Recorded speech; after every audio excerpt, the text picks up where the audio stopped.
Hello guys and welcome to our channel super India. मैं हूं राम प्रकाश और आज हम बात करने वाले हैं बैटमैन वर्सेस सुपरमैन रियल मायने में किस essence of story and characterisation को रिप्रेजेंट करती थी। उस मूवी में किन वैल्यूज को दिखाया गया था जो उस मूवी को एक्सप्लेनेशन से भी ज्यादा एपिक बनाती है। चीजों को समझने के लिए हम थोड़े इवेंट्स को साथ में लेके चलेंगे और मैं आपको ये पहले ही बता दूं कि ये मूवी प्लॉट एक्सप्लेनेशन नहीं है बल्कि उससे कहीं यूनिक है। और क्या ये सिविल वॉर से बेटर थी या नहीं, जानने के लिए चलिए शुरू करते हैं।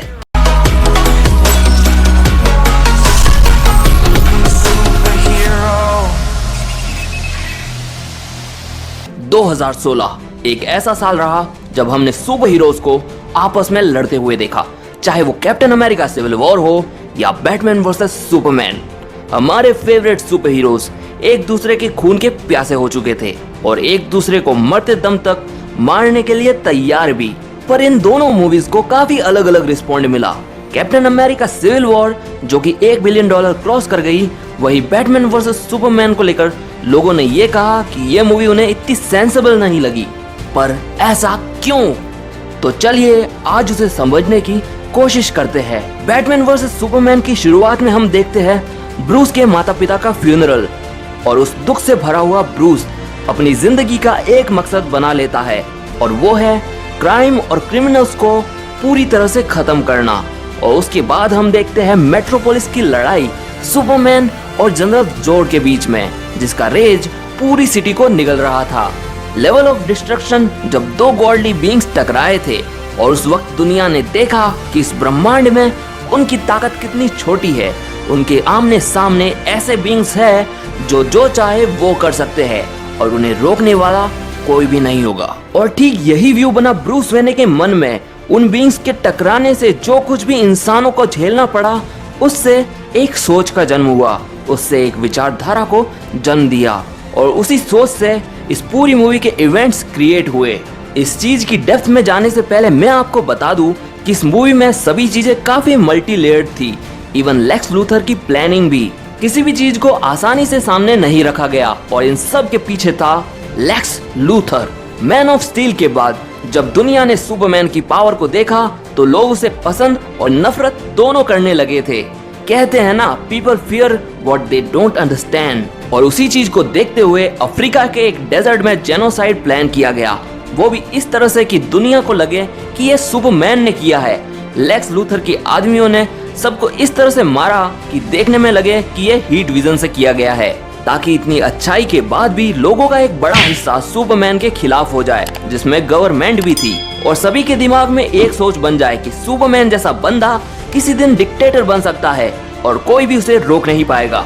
कई लोग सामने आते हैं उसके बाद और कहते हैं कि क्या इस दुनिया को सुपरमैन की जरूरत है, क्या उसे होना चाहिए। और वहीं इन सभी चीजों को झेलते हुए सुपरमैन इस दुनिया के लोगों के लिए लड़ रहा था, जिसके सीन्स भी थे जब वो स्पेस शटल से वो एस्ट्रोनॉट को बचाता है, फंसे हुए शिप को खींच के लाता है और टेक्टोनिक्स प्लेट को पकड़ के अर्थक्वेक को रोक देता है। और जब लोग किसी डिजास्टर में फंसे होते हैं, जब उम्मीद की एक किरण भी नजर नहीं आती, उन हालातों में भी जब वो उम्मीद से आसमान की तरफ देखते हैं, तब वो उन्हें रेड केप में एक उम्मीद की तरह दिखता है। इंसानियत सुपरमैन की शुक्रगुजार होती, पर उसे मिलती है सिर्फ नाउम्मीदी। और इन सब से भी जब वो लड़ नहीं पाता, तब वो अपनी माँ के पास जाता है, जहाँ मार्था उसे कहती है, Be their hero, Clark. Be their monument, be their angel, be anything they need you to be. Or be none of it. You don't know this world a thing. तुम उनके हीरो बनो, तुम उनके आदर्श बनो, तुम उनके लिए एक फरिश्ता बनो, तुम वो बनो जो वो तुम्हें देखना चाहते हैं, या उनमें से कुछ ना बनो। तुम्हें इस दुनिया के लिए सब कुछ करते रहने की जरूरत नहीं है, कभी नहीं थी। बट इन सब में जो तुम चुनोगे वो अंतर पैदा करेगा। तुम आज जो फैसला लोगे वो तय करेगा कि तुम क्या बनते हो, और वो तुम्हारी ताकत के आगे तुम्हारी अच्छाई नहीं देखेंगे, पर तुम्हें चुनना है कि तुम क्या बनते हो। यही सोच है कि सुपरमैन किसी से नफरत नहीं करता, वो अपने दुश्मनों से भी नफरत नहीं करता, वो किसी को मारना नहीं चाहता। पर जब वो जानता है कि गॉथम में बैटमैन है जो कि क्रिमिनल्स पे पहले बैट ब्रांड का स्टैंप लगाता है, फिर उन्हें जान से मार देता है, तब वो समझता है कि ये बंदा खुद को सभी चीजों से ऊपर मान चुका है। इवन ये कि वो डिसाइड करेगा कि किसे जीने का हक है और किसे मरने का। और यहाँ से क्लार्क केंट और ब्रूस वेने आमने सामने आते हैं अपनी आइडियोलॉजीज पे। सब कुछ लेक्स लूथर के प्लान के अकॉर्डिंग चल रहा होता है, जहाँ क्लार्क कई सारे न्यूज देखता है कि किस तरह बैटमैन क्रिमिनल्स को मार रहा है, और वहीं ब्रूस देखता है कि किस तरह सुपरमैन की वजह से लोगों ने अपनों को खोया है और अब किसी को उसे रोकना होगा। इस बीच क्लार्क और ब्रूस एक दूसरे से मिलते हैं लेक्स की पार्टी में, और वहीं लेक्स की पार्टी में अल्फ्रेड और ब्रूस के बीच की बातों को सुन के क्लार्क अब अपना पूरा मन बना चुका होता है बैटमैन से भिड़ने का। और जब ब्रूस डायना से ड्राइव वापस लेने के बाद मेटा ह्यूमंस की फाइल को एक्सट्रैक्ट कर रहा होता है, तब ब्रूस को एक नाइटमेयर आता है और वहाँ वो देखता है कि अब अर्थ को सुपरमैन ने टेक ओवर कर लिया है और वो सही मायने में एक रूथलेस डिक्टेटर बन गया है। और वही चीज उसके रेज को और गहरा कर देती है। और जब क्लार्क को न्यूज मिलती है कि मेट्रोपोलिस की जेल में वो क्रिमिनल मारा गया, तब सुपरमैन के अंदर की विचारधारा अपनी सीमा पे पहुंच जाती है और वो सोचता है कि बैटमैन शुड बी एंडेड। इसीलिए जब बैटमैन लेक्स कॉर्प के ट्रक का पीछा कर रहा होता है, तभी सुपरमैन उसे रोकता है और कहता है, Next time they shine your light in the sky, don't go to it. The bat is dead. Bury it. Consider this mercy. और वहीं बैटमैन कहता है, Dear Blade, you will. और यहीं से इन दोनों सुपर हीरोज का मुकद्दर लिख दिया जाता है। दोनों एक दूसरे के रेज और नफरत के आमने सामने आ जाते हैं। तभी लेक्स लूथर अपनी दूसरी चाल चलता है, वॉलेंस कैफे को जेल से रिहा करवाता है। वही जब सेनेटर उसके घर आई होती है, जहां वो उसे एक पेंटिंग दिखाता है और कहता है, Hey, you don't think Dad would mind, do you? If I changed just one thing in this room? That should be upside down. Now, we know better now, don't we? The devils don't come from hell beneath us, no. No, they come from the sky.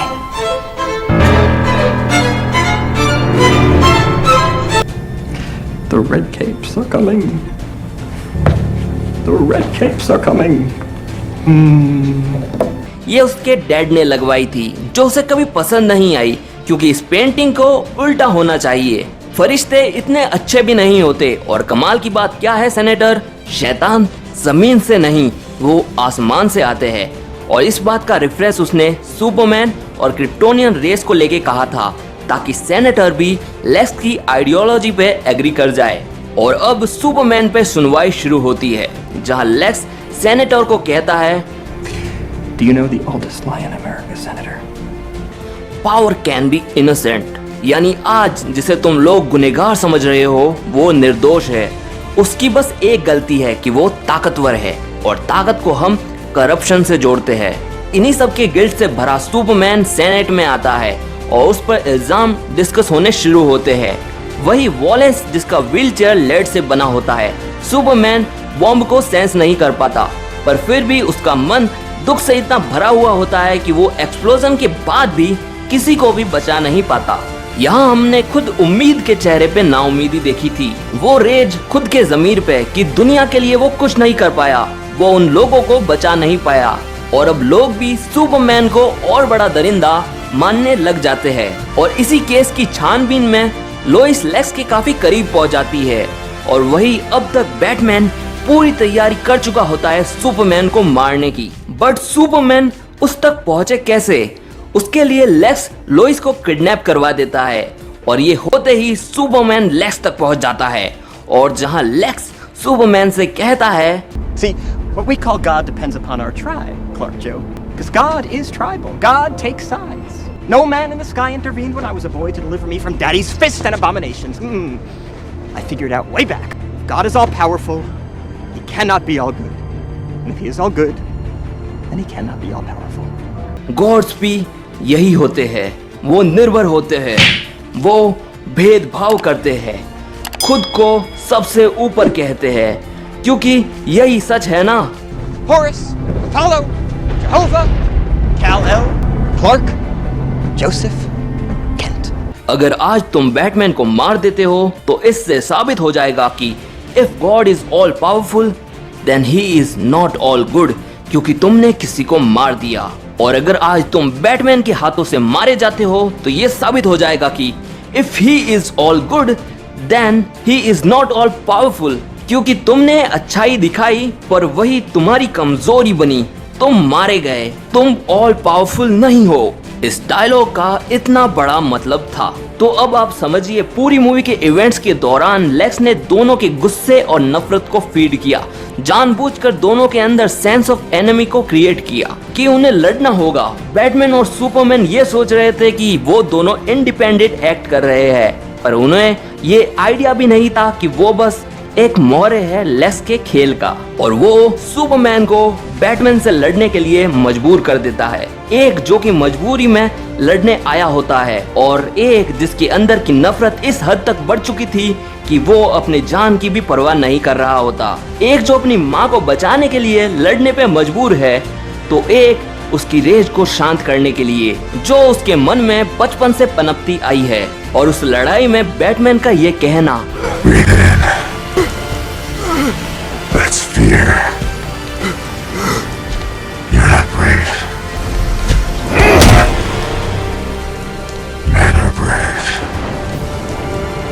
ये ऐसा इसलिए कहता है क्योंकि सिर्फ powerful होने से आपके अंदर का डर खत्म हो जाए, ये सच नहीं है। जब आपके पावर्स नहीं होते, जब आप मौत के आमने सामने होते हैं, तब डर का एहसास मन में पैदा होता है। इस हवा में अपने डर को महसूस करो क्योंकि तुम डर रहे हो। सुपरमैन, ये तेरी ताकत थी जो तुझे फियरलेस बनाती थी, but you do have fears, इसलिए तुम ब्रेव नहीं हो, मैन ब्रेव होते हैं। जिसका साफ मतलब था कि बैटमैन खुद को कह रहा है, क्योंकि वो अब इतना कोल्ड हार्टेड हो चुका था कि अब उसमें कोई फीलिंग नहीं बची थी, डर तो बिल्कुल नहीं। पर जब सुपरमैन कहता है कि सेव मार्था, तब बैटमैन को एहसास होता है कि वो अब तक सब कुछ गलत समझ रहा था। सुपरमैन के अंदर इतनी अच्छाई है कि वो मुझसे दुश्मनी की वजह से लड़ने नहीं आया, बल्कि वो इस वक्त भी अपनी माँ के लिए मुझसे लड़ने आया है। और उसमें डर नहीं है, कॉज होता तो वो अपनी जान की भीख मांग रहा होता, but all he cared was about his mother. क्योंकि खुद ब्रूस ने कहा था, 20 years in Gotham, nothing. We've seen what promises are worth. How many good guys are left? How many stayed that way? 20 years in Gotham, Alfred. We have seen what promises are worth. How many good guys are left? How many stay that way? और Batman ने देखा भी कि आज भी Superman जैसे बंदे होते हैं जिन्होंने अच्छाई को जिंदा रखा है। और तभी बैटमैन याद करता है कि वो भी इन सब चीजों से गुजरा था, बट वो नफरत और उस रेज में एक दरिंदा बन गया। ये भी नहीं देख पाया कि इतने सब कुछ के बाद भी सुपरमैन की अच्छाई कितनी थी। और इसका एग्जाम्पल वहां भी था जब सुपरमैन खुद लेक्स को बचाता है डूम्सडे से। ये सिर्फ एक सुपर हीरो क्लैश मूवी नहीं थी, बल्कि ये एक रिप्रेजेंटेशन था विचारधाराओं का, कि जब आपकी अच्छाई सर से नकार दी जाती है, आपके अंदर के इमोशंस को मार दिया जाता है, आपको फोर्स किया जाता है दूसरे तरह से एक्ट करने के लिए, और उसके बाद आपको गुनहगार बना दिया जाता है। वो डिसरेस्पेक्ट, वो नॉन एक्सेप्टनेस पूरी दुनिया से जो सुपरमैन ने झेला, उतने इल्जाम के बाद भी उन्हीं लोगों के लिए लड़ना, पर फिर भी उसे मजबूर कर देना अपने सिद्धांतों से भटकने पे। तभी वो लुइस से भी कहता है, इस दुनिया को मेरी अच्छाई रास नहीं आती। मोरली टूटने के बाद भी बस अपने गिल्ट में लड़ना, कि सब कुछ होने के बाद भी अगर आज मैं अपनी माँ को नहीं बचा पाऊँ तो मेरे ऐसे पावर्स होने का क्या फायदा। वही बैटमैन के लिए जिंदगी भर का गम, अकेलेपन में पैदा हुई नफरत, पहले दुनिया से और फिर उसी दुख में खुद के इंसान होने का मतलब ही खो देना। अल्फ्रेड ने जो कहा था, Men fall from the sky. The gods hurl thunderbolt. Innocents die. That's how it starts. The fever, the rage, the feeling of powerlessness that turns good men cruel. क्योंकि उसने देखा था ब्रूस के अंदर उस दुख को, उस गुस्से और नफरत को, कमजोर होने की निशानी को, जो इतने सालों से पनपते पनपते आज उसकी इंसानियत को मार चुकी थी, उसे बहुत ज्यादा क्रूअल बना चुकी थी। अल्फ्रेड भी जानता था कि बैटमैन में भी अच्छाई है, पर अब उसके कोई मायने नहीं बचे थे, पर वो अच्छाई दोबारा निकली। नाउम्मीदी एक ऐसी चीज होती है जिसमें फंसकर हम अपने सिद्धांतों को भूल जाते हैं, हम भूल जाते हैं कि हमने आखिर क्यों ये सब शुरू किया था। पर अच्छाई की एक ही किरण होती है जो हमें इन सब से वापस जोड़ देती है, और वो किरण बना सुपरमैन। वो होप था सुपरमैन। बैटमैन वर्सेस सुपरमैन बस एक मूवी नहीं थी, ये एक रिप्रेजेंटेशन था मोरल्स का, आइडियोलॉजीज का, ह्यूमन वैल्यूज का। और जहां हमने एक गॉड को ह्यूमन की तरह देखा और एक ह्यूमन को गॉड से लड़ते हुए देखा, ताकत को अच्छाई के आगे कमजोर पड़ते हुए देखा और नफरत को इंसानियत पर हावी होते हुए देखा। ये सिर्फ एक गवर्नमेंट और विलन की कहानी नहीं थी, ये एक लड़ाई थी खुद ही के मोरल से और हर उस बुराई से जो इस दुनिया में आपको भी फोर्स करती है खुद के रास्ते से हटने के लिए। इस मूवी के एक एक डायलॉग में बहुत ज्यादा डेप्थ थी, जिसे अगर आप पकड़ पाते हैं तो ये मूवी मास्टरपीस है आपके लिए। कैप्टन अमेरिका सिविल वॉर के एंड में बस एक मोरल एंड इमोशनल टच दे दिया गया था, पर उसमें भी मैसेज वही था कि कैसे थोड़ी सी नफरत आपके आदर्शों को बर्बाद करने के लिए काफी है। कैसे टोनी के अंदर छुपी हुई सालों की नफरत पल में उसकी अच्छाई पे भारी पड़ जाती है। वो सभी बदले की आग में अंधे हो गए थे। जो चीज सिविल वॉर के बस एंड में दिखाई गई थी, वो चीज बैटमैन वर्सेस सुपरमैन की पूरी मूवी में दिखाया गया था, बस हम सब उसे समझ नहीं पाए। तो गाइस, आज हमने जाना बैटमैन वर्सेस सुपरमैन के इवेंट्स में ऐसी कौन सी चीजें थी जिन्होंने हमारे दोनों हीरोज को मजबूर कर दिया था एक दूसरे से लड़ने के लिए।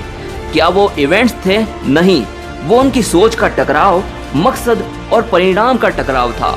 और इन मूवीज के विलन्स और कोई नहीं बल्कि मामूली इंसान थे, जिन्होंने उस चीज को समझा और उसे इस्तेमाल कर दिया हमारे हीरोज के खिलाफ। तो ये था जो हमने आपको समझाना चाहा।